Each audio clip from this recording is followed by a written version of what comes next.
The day after I proposed to him, he shattered my world. He confessed he had been cheating on me for 2 months. His words pierced through the air, sharp and merciless. "You're just like this tie around my neck. After seeing it too much, I got tired of it and found it boring." I stood there frozen, the weight of his words crushing me. Before I could even gather myself enough to speak, he added insult to injury.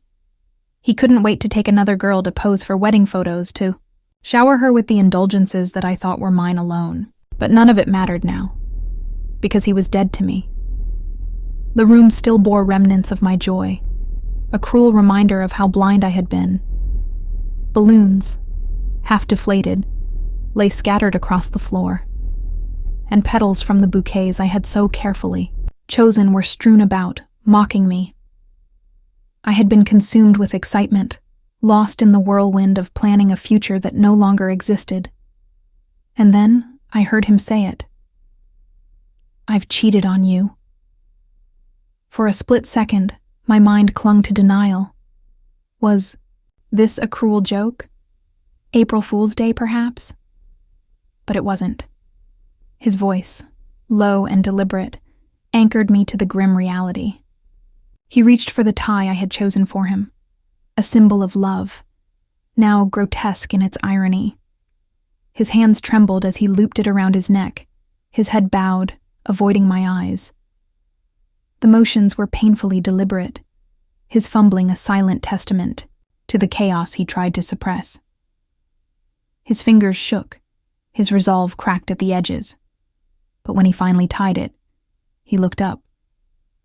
"I've cheated on you." He said it again, his tone as steady as when he had once said, "I like you." The same certainty, the same devastating weight. His gaze was calm, his expression unwavering, but I could see the storm beneath. "Emily, we need to talk," he said, the words dripping with the cruel familiarity of a shared language. "We need to talk." Those words had always been our way of smoothing over cracks, of finding peace. But this time, I didn't cry. I didn't scream. My heart fractured silently, each crack louder in my chest than any outburst could ever be. I stared at him, my thoughts swirling, my emotions too tangled to unravel. How could he? After everything, after all that we had built. Or so I had thought, and yet I stood there, still, silent. Hysterics wouldn't fix this. Nothing would. I didn't even know what I needed to calm down about. My hands trembled uncontrollably, my teeth sinking into my lip as though the pain could anchor me to reality. His voice broke through the chaos, steady but layered with something unfamiliar. "Emily," he called softly, almost cautiously. The tension in his brows looked real. Too real for this to be a nightmare. We had been together since I was 18. Back then, I used to lose myself in novels, aching for characters whose love stories fell apart. Childhood sweethearts growing tired of each other, couples who seemed perfect but drifted apart in the end. It always left a hollow ache in my chest. I'd never imagined that one day I'd become one of those tragic figures. Ryan always seemed to sense my moods before I did. Whenever the weight of those stories clung to me, he'd pull me into his arms, brushing away my sadness with soft words and indulgent promises. "I'll never leave, Emily. I'll always be good to you." His voice was my haven. 7 years passed in the blink of an eye. People came and went, but he stayed by my side, just as he had promised. I believed. I was lucky, blessed even. I stood by him through everything. 2 years of college, 4 years of his struggles to start a business. We'd built so much together. This year was supposed to mark the start of forever. When I proposed, kneeling on the ground with my heart in my hands, I laughed through the nerves. Why can't I propose? He had smiled, that same warm smile I'd fallen for. Sure, he said, without hesitation. But yesterday, the man who said yes to forever told me he had cheated on me. There was no dramatic scene like in the novels. No walking in on him with someone else. No confrontations with a mistress. No fiery screaming matches or sleepless nights tangled in fury. Instead, he looked me in the eye and confessed plainly. I've cheated on you. I stared at him, my mind trying to make sense of his words, but they refused to take shape. Just yesterday, he'd come home with flowers. He'd handed them to me with a sheepish smile, explaining unnecessarily, I didn't buy these because they were 20% off. It's just been raining, and all the flowers are discounted. I'd laughed, thinking it was one of those little quirks that made him him. How could someone bring me flowers one day and shatter me the next? He gave me no warning, no space to prepare. He simply dropped the truth in front of me like a stone sinking into water, ripples crashing through everything. I thought I knew, and then the thought struck me, sharp and cold. He didn't have to tell me. He could have hidden it. I had no idea. He could have kept the secret, quietly ended things with her, and carried on with me like nothing had happened. Instead, he spent just one day weighing his options, her or me, and chose to throw away 7 years. 7 years. 7 years of promises, of dreams, of trust I never thought to question. My chest ached with a sharp, unbearable pain, as if my heart itself had cracked open. My hands fell limp at my sides, too weak to rise, too heavy to do anything, but hang there. I couldn't cry, couldn't scream. My mind spun in circles, trying to reconcile the Ryan I thought I knew with the man standing before me. And the cruelest part? I hadn't even realized.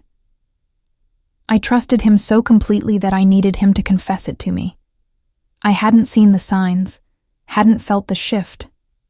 I was so confident in us that it never occurred to me that he might be unfaithful. Look at me. Look at how ridiculous I am. In the end, it was his words, not my intuition, that unraveled everything. Out of sheer pity for myself, I raised my trembling hand and managed to ask, "How long has it been?"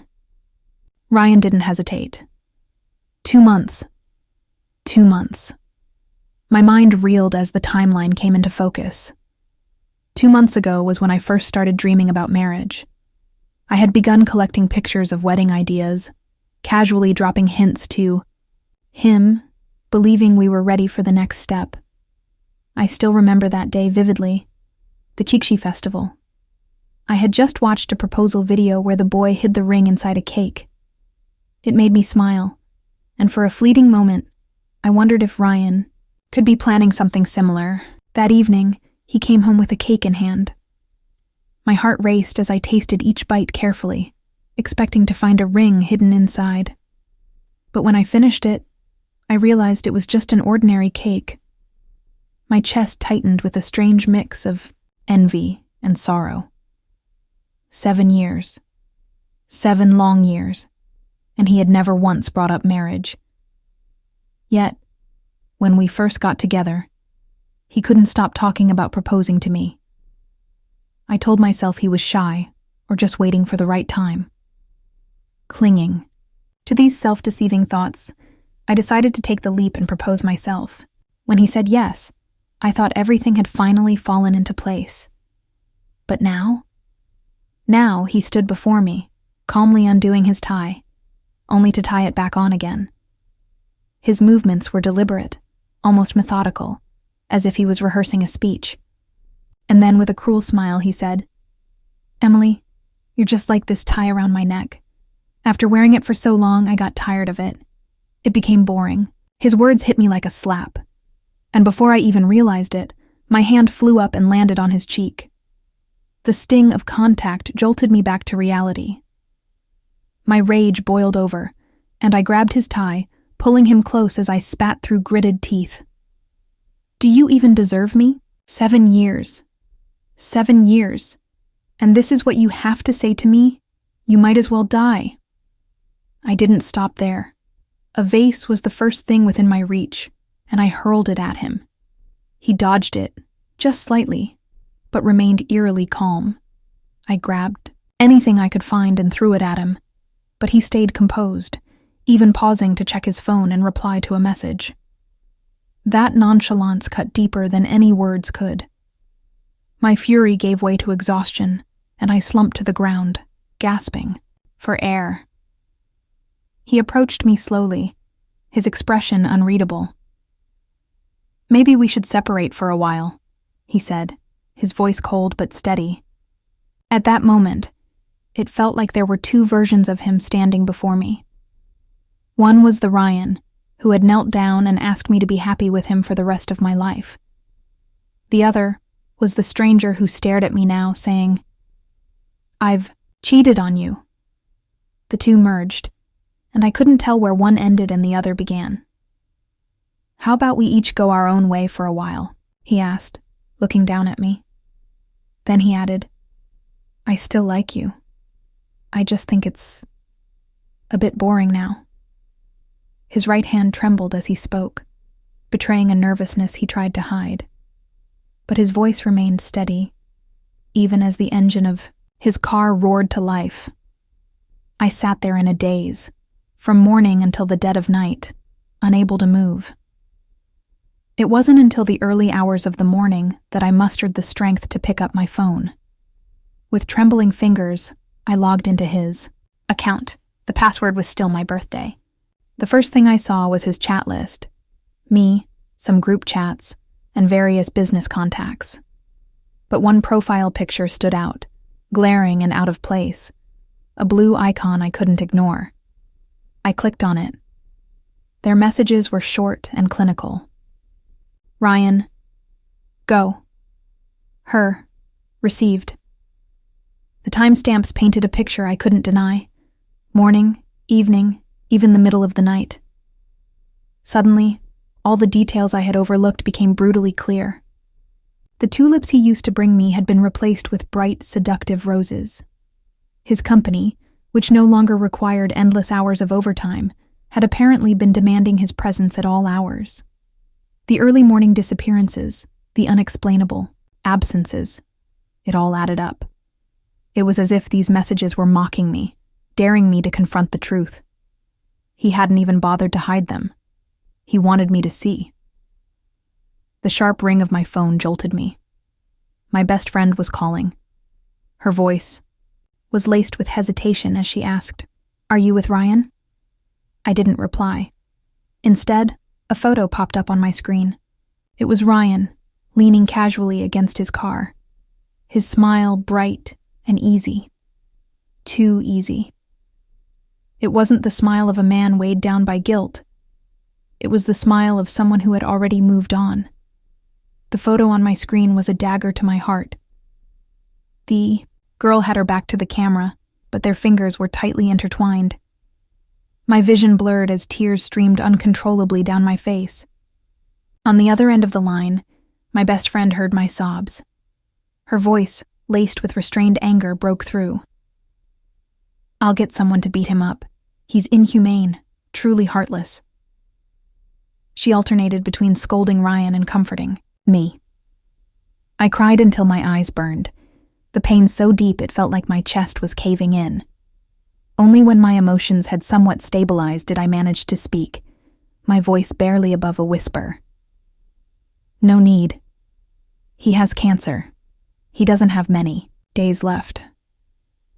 The silence that followed was deafening.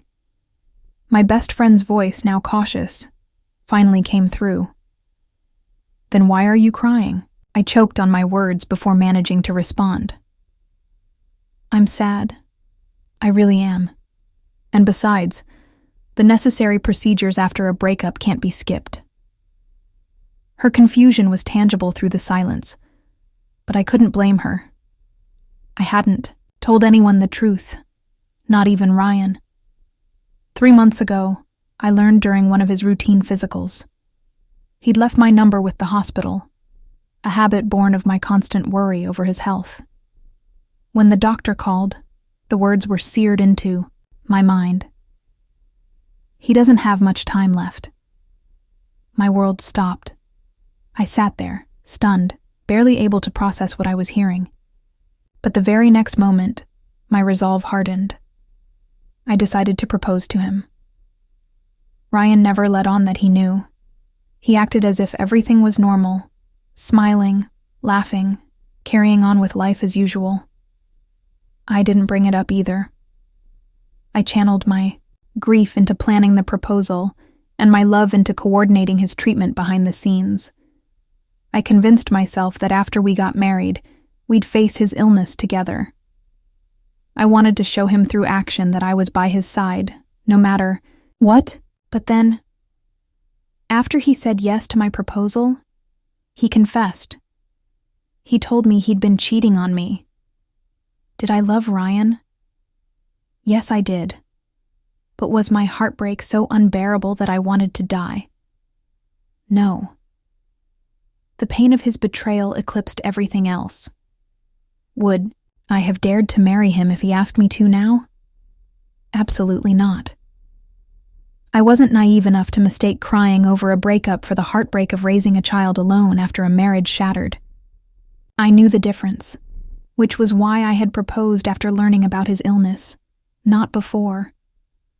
There was selfishness in my timing, I admit it. But when he admitted to cheating, my sadness turned to fury. 7 years together, and this was how it ended. Betrayal? I couldn't understand. Why did he cheat? When he lay on my lap during movie nights or laughed with me over drinks on weekends, he seemed happy. Was it me? Was I the problem? That night, I spiraled into an endless cycle of questions, each one more torturous than the last. Why wasn't I enough?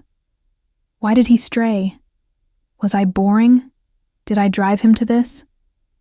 By dawn, I found my answer. It wasn't my fault. I wasn't the one who changed. Ryan was. He had chosen to betray me. It wasn't my burden to carry, and I refused to let it destroy me. The next day, everyone knew about the breakup. Our friends rallied behind me, condemning Ryan's actions. A few, however, clung to the idea that our 7 years together were worth salvaging. "You're both just being impulsive," they said. "Emily is so good to you, Ryan. Think about the future.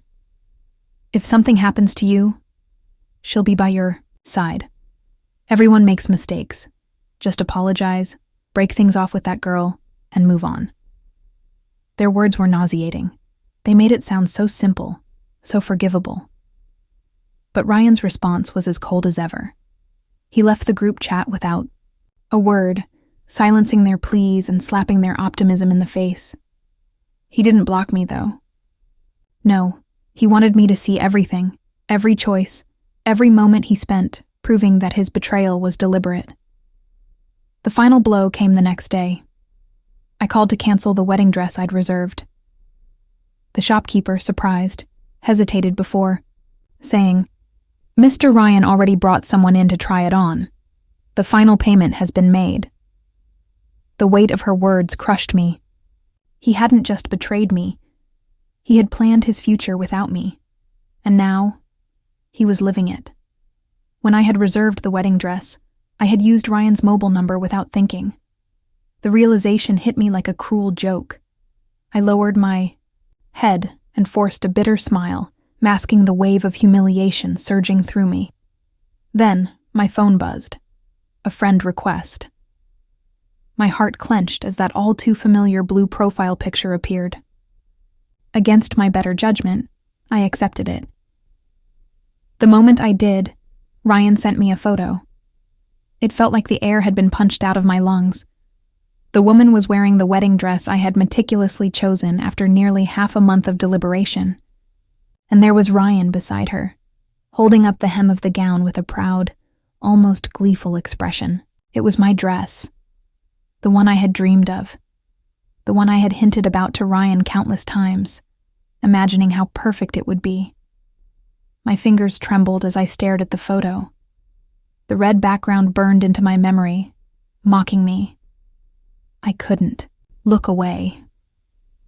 Somewhere in the back of my mind, recognition stirred. And then it hit me. Grace. Grace. The secretary who had a crush on Ryan all those years ago. I remembered that day vividly. The company had just signed a major project, and the celebration had gone on late into the night. On a whim, I had gone to pick Ryan up from the office. The moment I pushed open the door, I saw her, bent over his desk, kissing him lightly on the forehead. She froze when she saw me, her face drained of color. "Sorry," she stammered before fleeing in a panic. I swallowed my fury and forced myself to sit down, pinching Ryan's cheek with faux playfulness. "Honey, it hurts," he yelped. That was the first and only time I interfered in his company affairs. "Can you fire her?" I asked, my voice calm but firm. Ryan hugged me then, chuckling nervously. "Honey, are you jealous?" Jealous? Of course I was. There were dozens of interns and female colleagues around him, and I'd never batted an eye. But Grace was different. Something about her made my stomach twist. And now I knew why. Ryan had indulged her, silently, deliberately. He let her linger like a shadow in our relationship, always just out of reach but never far enough away. I could see it now. When Ryan went on a business trip, I took matters into my own hands. I went to HR and followed every formal procedure to get her fired. She cried, begged, and pleaded, but I didn't budge.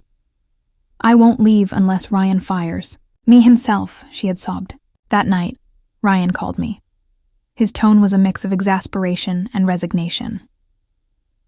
"Honey," he began, trailing off into silence before finally giving in. All right. I'll do whatever you say." Back then, I thought she must have been humiliated. But now, I realized the truth. It was me who should have felt ashamed. Ryan's meticulousness, his ability to notice every detail.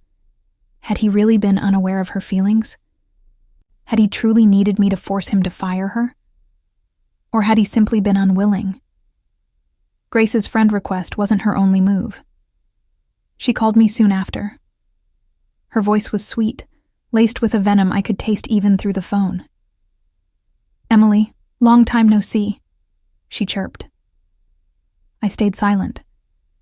"I really thought you two would get married," she continued, the words dripping with faux sympathy. "The wedding dress is so beautiful. Have you seen it?" My grip on the phone tightened. "When you fired me back then," she said, her tone turning smug, "I never imagined I'd become Ryan's first love.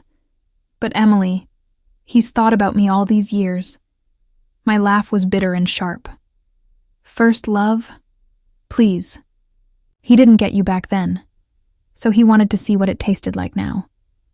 Her voice didn't falter. "He was always nice to me, you know.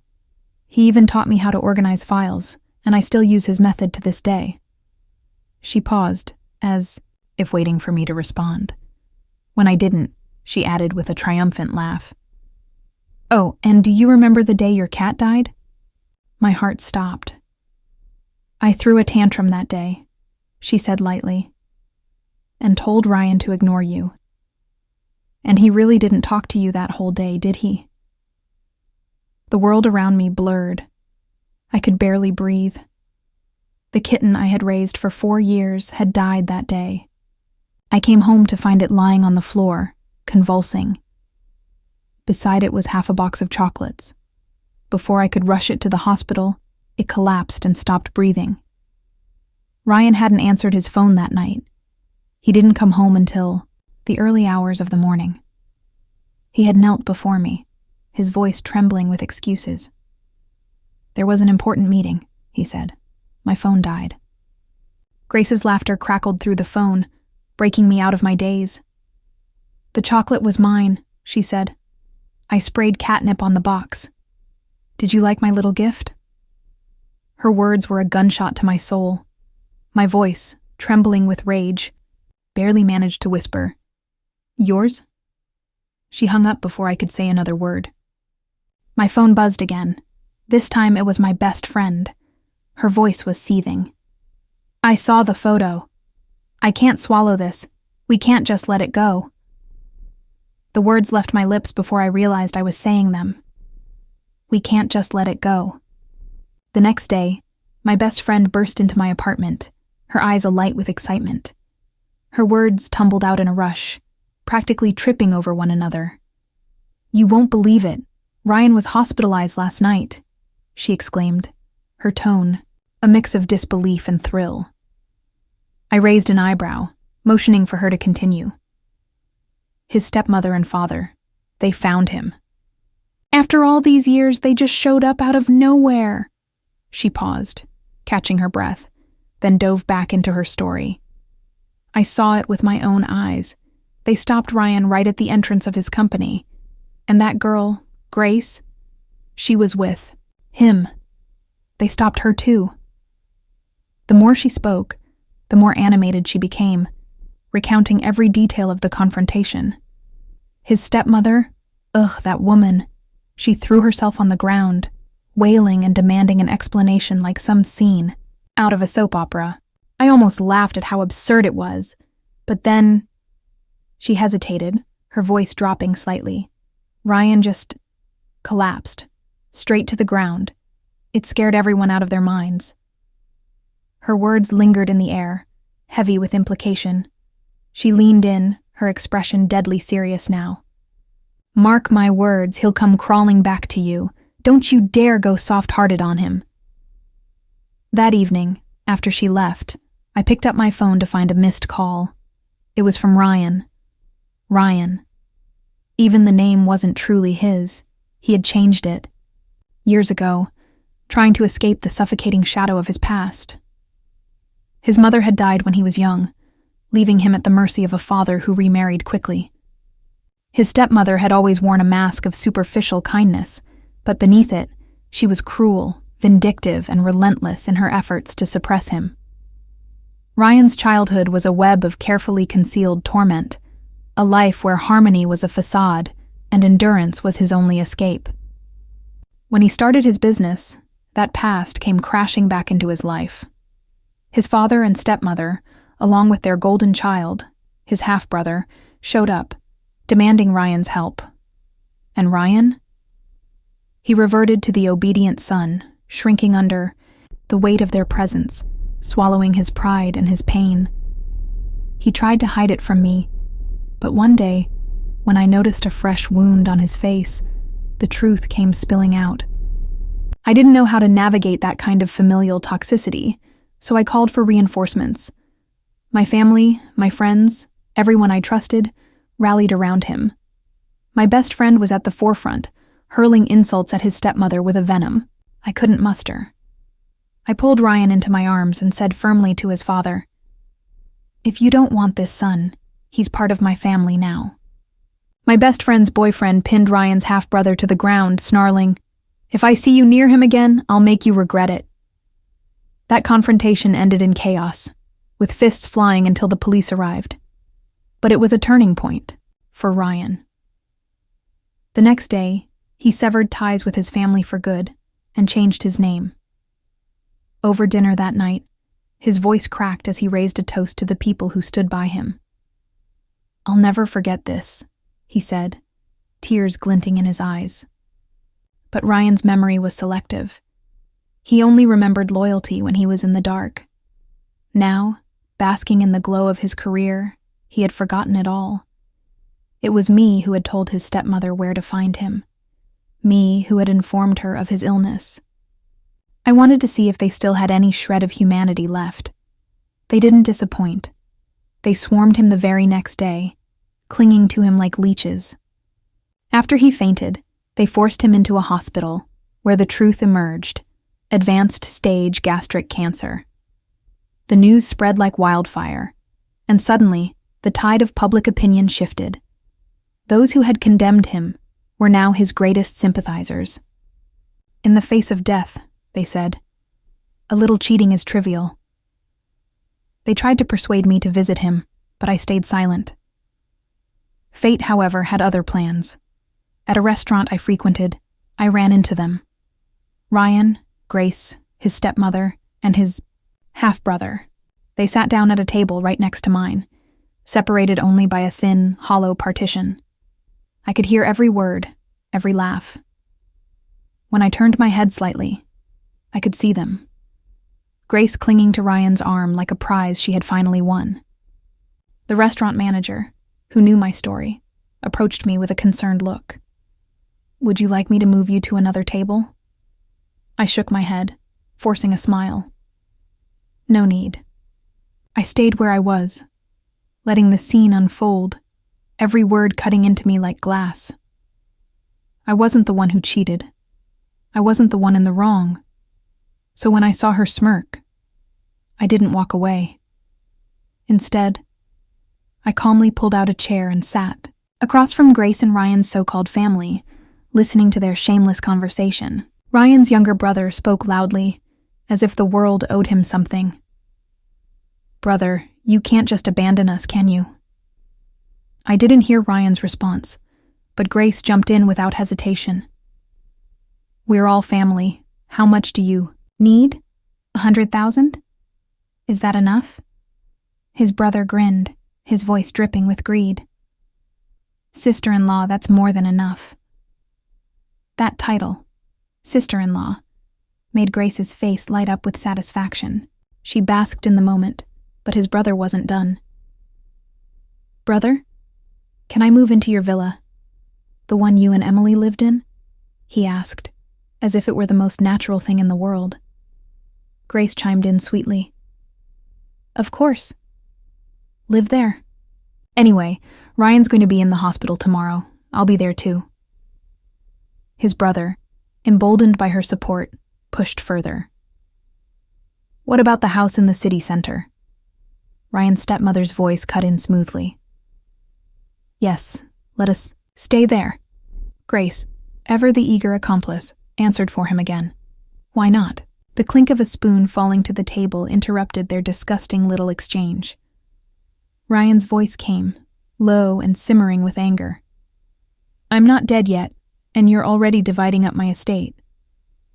Grace gasped theatrically, her voice trembling with mock hurt. "How can you say such cruel things? We're just thinking about family." His stepmother pounced on the opening. "Yes, Ryan, we're family. We just want to help you.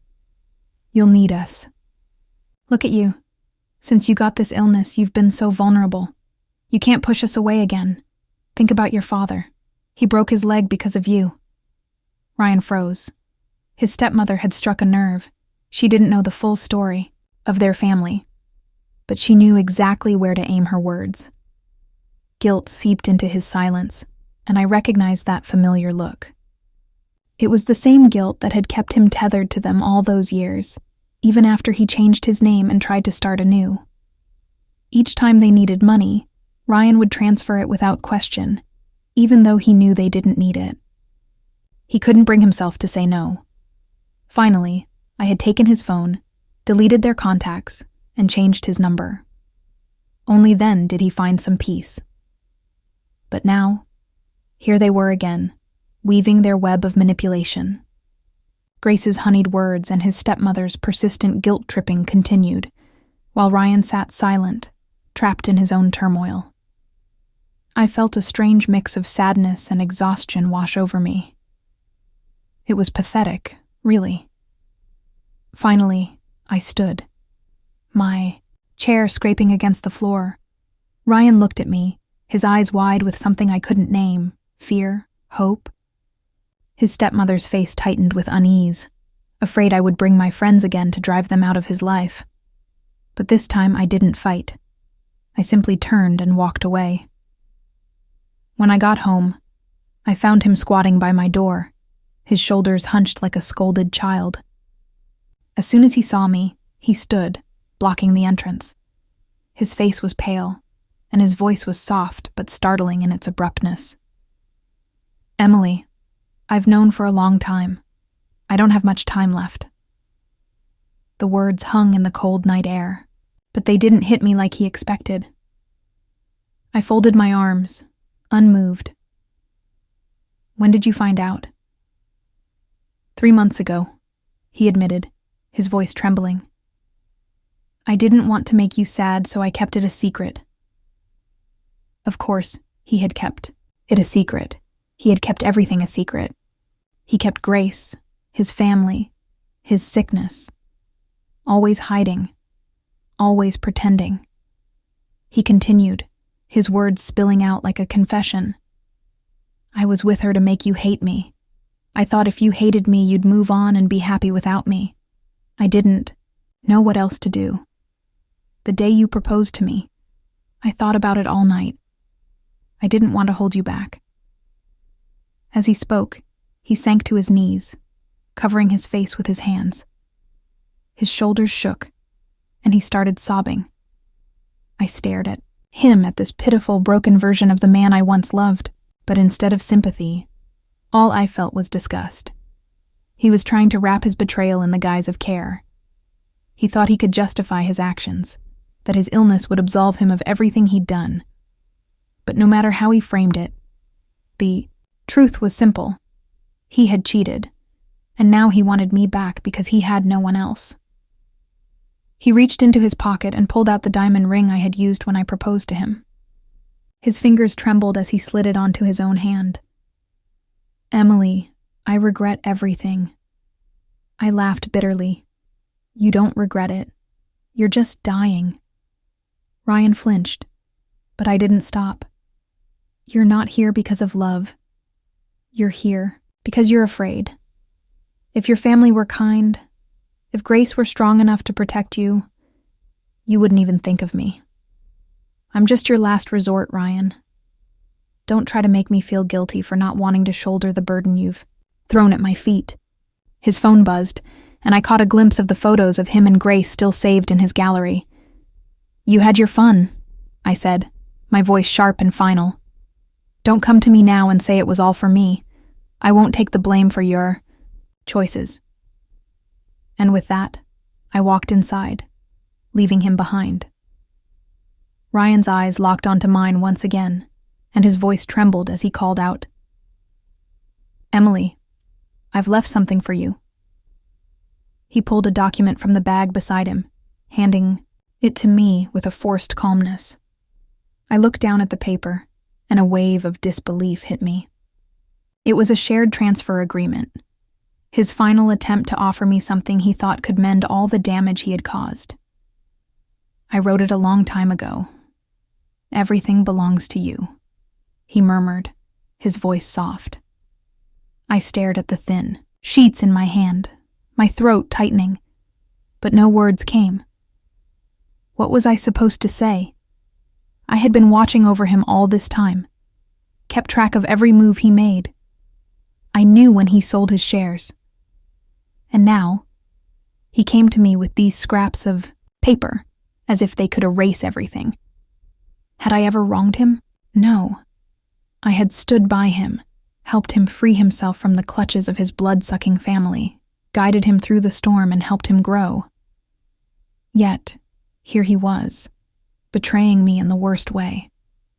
I couldn't take it anymore. Without a second thought, I flung the papers into his face and spat, "Get out."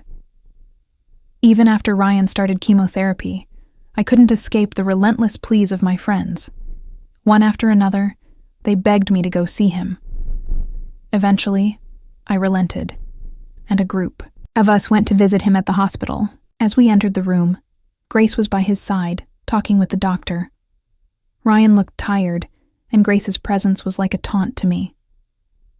I don't want the next round of treatment, Ryan said, his voice distant.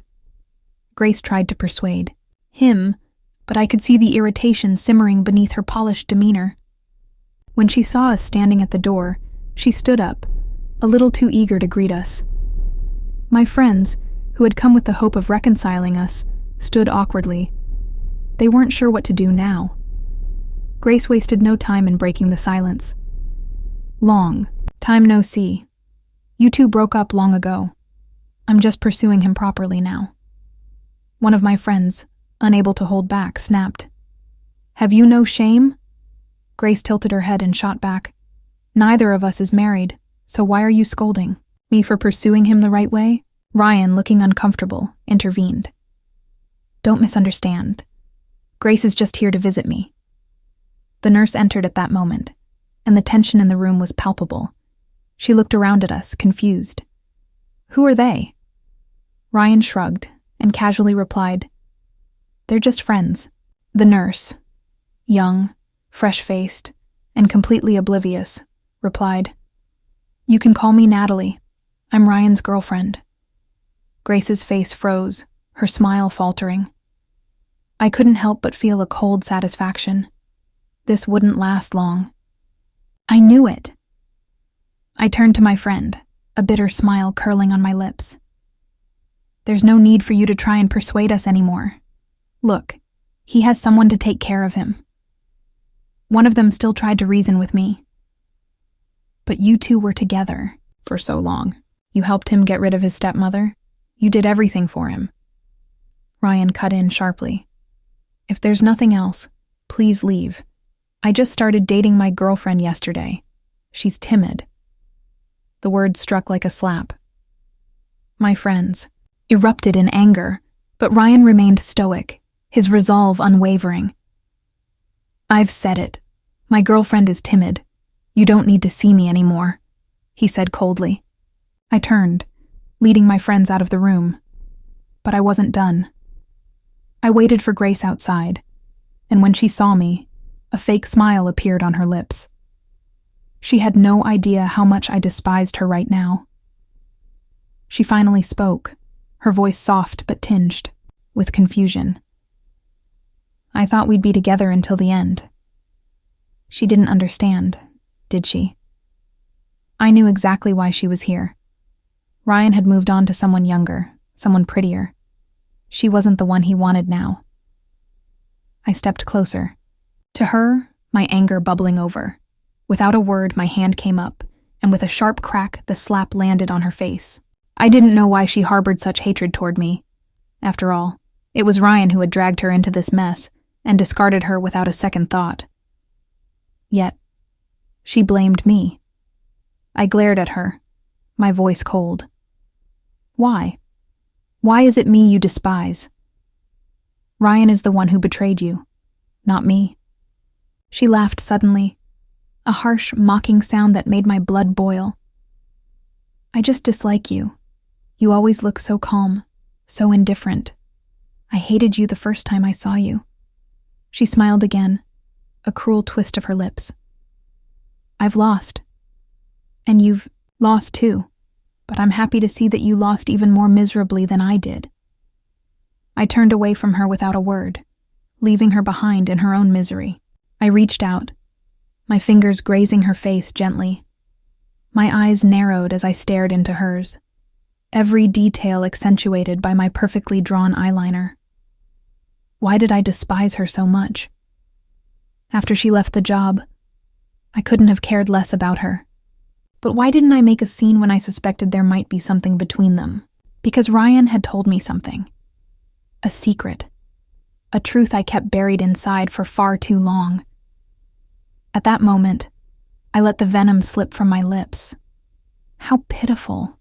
Me, pitiful. I let the words hang in the air, my voice dripping with malice. I have everything now? What's pitiful about me? I locked eyes with her and pushed further. Do you remember that big order you signed back then? Her face faltered, a flicker of something crossing her features. She thought she'd succeeded. On her own, but I knew better. I closed the distance between us, my voice low. With Ryan's situation, it was impossible for you to land that project. Why did you succeed, Grace? Her expression shattered, a realization dawning on her. She thought she had found true love, only to realize it was nothing but a cruel illusion. Ryan had used her. And when the truth hit, she couldn't keep it together anymore. She crumbled in front of me, her sobs echoing through the room as she hid her tears. She straightened herself up, the pride she once held in her eyes still there, but now hollow. What are you so proud of? You're just like me. In the end, you'll get nothing. I looked at her, my gaze cold and unforgiving. How could I get nothing? Natalie stood by me. Years ago, it wasn't a whim that I went to pick up Ryan that day. Someone sent me a text, a simple sentence. I paused, watching her face twitch with discomfort, before continuing. Sister, Emily, go to the company. Her eyes widened, and I could see the confusion settling on her. I didn't know her. I didn't even know what she looked like. She just called me Sister Emily, and out of nowhere she told me to go to the company. I could feel her unease grow as I recounted the details, the memory sharp as ever. She said her name was Natalie.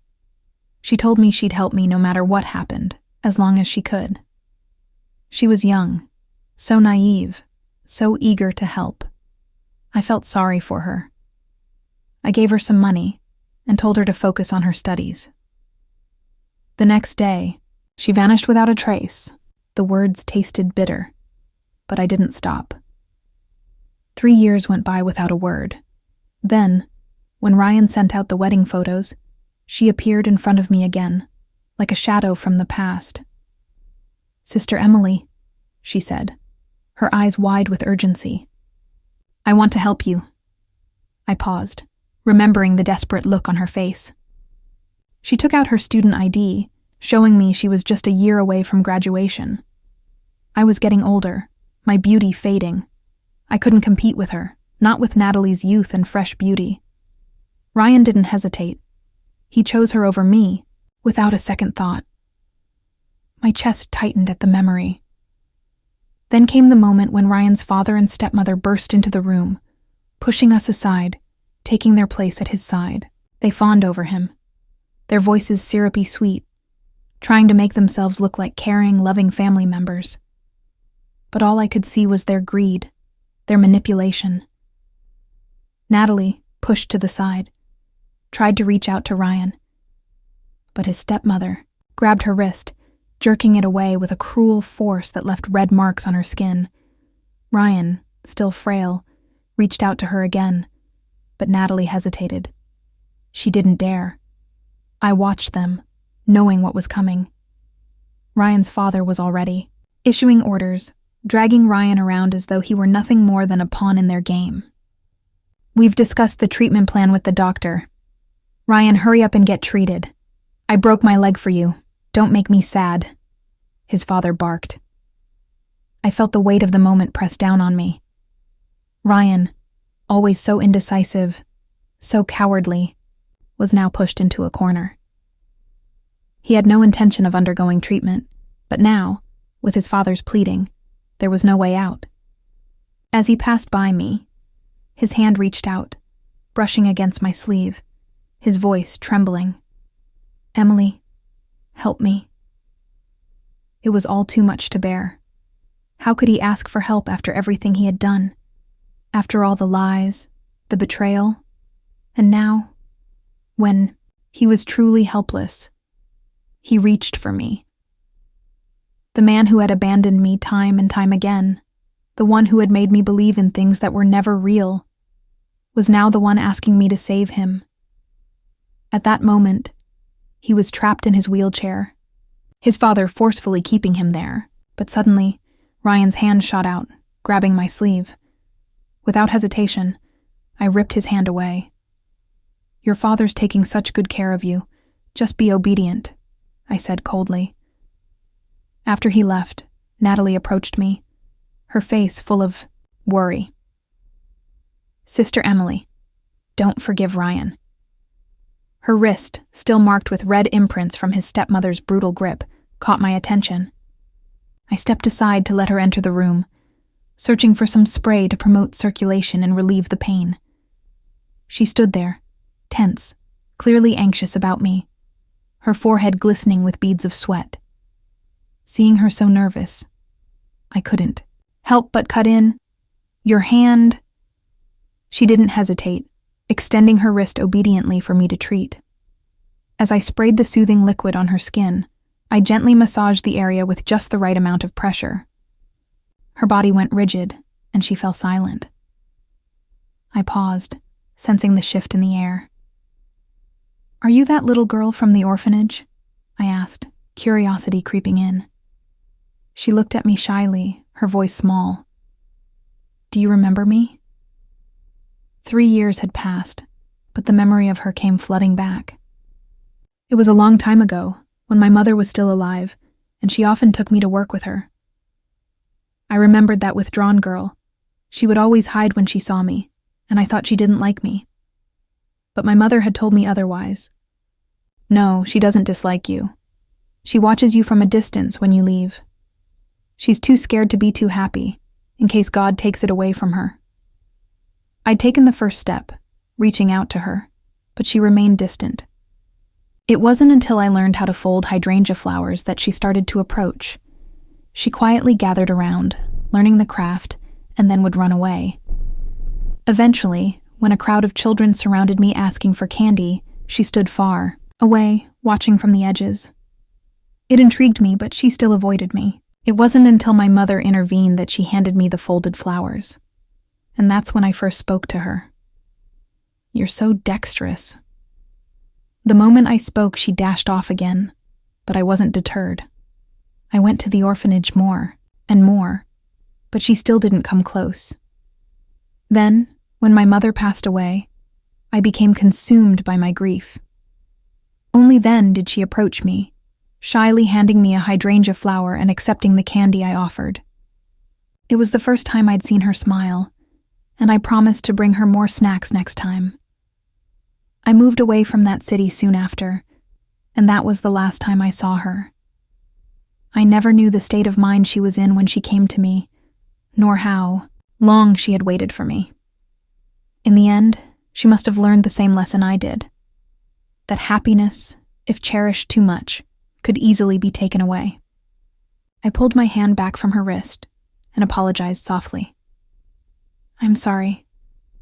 I wasn't in a good state of mind back then.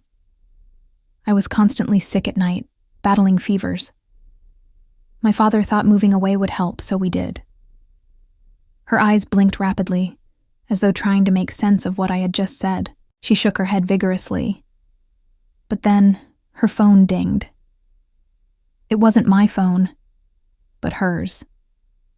She quickly picked it up, her eyes scanning the message that appeared. It was from Ryan. "Can you come see me tomorrow?" Only then did she remember why she had stopped me. "Did he give you the share transfer agreement?" she asked, her voice low. I nodded slowly, sensing the gravity in her words. "There's something wrong with that agreement," she continued. "The assets under his name were already resold a long time ago, and he did it secretly. I overheard people talking about it on the phone. All the money was saved on one card, and he didn't want to leave anything to his stepmother. He wanted to give it all to his father." The truth hung in the air, heavy and suffocating. Just then, Ryan started calling me every day. I answered, each time his voice more desperate than the last. He started recalling the past, the days when we first started our business together. He spoke of the old rented house that leaked, of him lying on the wet side of the bed, uncomfortable but happy. He talked about his pain and how badly he wanted to see me. He complained about the food his stepmother cooked and asked why I hadn't made soup for him yet. But I ignored him. Each time he spoke these words, I knew they weren't meant for me. They were for Natalie.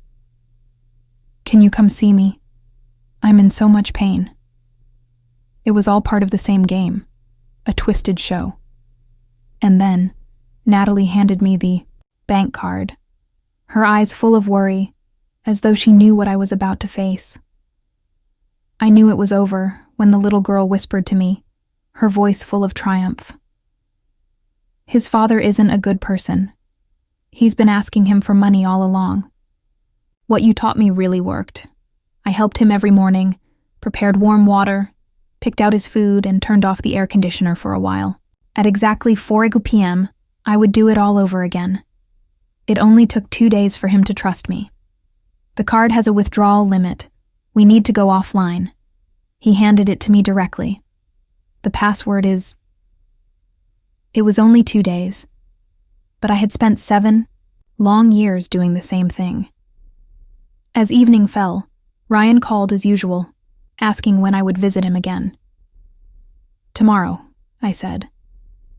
The next day, when I arrived, his stepmother was wiping his body. He could hardly move now, his frail form barely propped up in the bed. He turned his head with what little strength he had left and managed a weak smile. "You came to see me." I stood there, watching his pale face, the smile so fragile it seemed, ready to vanish at any moment. After his stepmother finished tending to him, she didn't spare me a glance. She helped him lean half against the bed, and then, with cold indifference, muttered, "If you don't want to receive treatment, I'll talk to your father this afternoon and have him take you home." Ryan didn't even respond to her. As she left, she muttered curses under her breath. "I should have let your father abandon you when he had the chance. I was soft-hearted and let him take you back, and then you broke your leg. Now, I'm stuck taking care of you." Ryan had always excused his father, despite everything. I'd heard him say it countless times. "My father is a good man. He loves me. He wouldn't have broken his leg for me otherwise. It's all my stepmother's fault." But now, the truth was undeniable. The father he'd always believed loved him was ready to discard him, while the stepmother he'd hated was the one caring for him. Ryan seemed numb to it all. He reached for a cup on the table, but his weakened wrist couldn't grip it, and it slipped from his fingers, crashing to the floor. The sound of the fragments scattered across the room mirrored the brokenness of his life. Suddenly he clutched his eyes, overcome with emotion, his tears flowing freely. "I was wrong," he choked out, his voice trembling. "At the end, I realized, only you, Emily, were kind to me. I thought my father broke his leg for me, but he only wanted to abandon me. Grace said she loved me, but she couldn't even understand my pain. Emily, you were the only one who cared. I was wrong. I shouldn't have thought. Since I was dying, I could do whatever I wanted." When he spoke Natalie's name, his voice faltered, as if remembering something crucial. He desperately searched for his phone, his trembling hands struggling to pull it from his pocket. He dialed her number, but there was no answer. His face twisted in confusion and panic. Then he pressed the call button beside his bed. A nurse entered, but it wasn't Natalie. Ryan's desperation surged. "Where's Natalie?" he demanded. The nurse hesitated before replying softly. "She resigned yesterday." Ryan stood frozen, the phone clutched in his shaking hands, staring at the device as though it had betrayed him. "I've been cheated," he muttered to himself, the realization sinking in like a knife in his chest. When his father entered the room, Ryan was still there, holding his phone, his world collapsing around him. The doctor followed closely behind, clipboard in hand. "There's an operation scheduled for this afternoon," the doctor said. "I've already signed the papers, but the money you gave last time isn't enough. You'll need to transfer more." Ryan's father turned to him with cold eyes, a cruel smile stretching across his face. "How can you have no money left?" he asked, his voice dripping with disbelief and greed. "How is that possible? Don't lie to me. Everything will be mine when you're gone anyway." His father's hands gripped his shoulders, shaking him, demanding answers. Ryan struggled to break free, but he couldn't. The weight of it all bore down on him as he cried out, "Take me away, Emily." In that moment, Ryan's helplessness and sorrow were laid bare for the world to see. "I don't want to receive treatment," Ryan whispered, his voice trembling with vulnerability. "I want to go home. You'll tie my bow tie for me. You'll make soup for me every night. We'll take walks together and chat under the stars. I love the tie you gave me." I stood there, frozen, feeling a mix of pity and sorrow. I took a step back, watching his father storm out of the room, muttering curses under his breath. Ryan's silent tears were the only sound in the room. I moved closer to him, my gaze fixed on his quivering lips. In a low, almost tender voice, I said, "You weren't cheated, Ryan. Natalie is on my side." I straightened up, preparing to leave, but his hand reached out, grabbing the corner of my clothes desperately. "You can't treat me like this," he pleaded, his voice breaking. I watched him unravel before me, the last thread of his strength slipping away. "I was the one who told your parents your address," I said coldly, turning to walk out the door. As I passed, I found myself face to face with his father, standing in the doorway with his head hung low.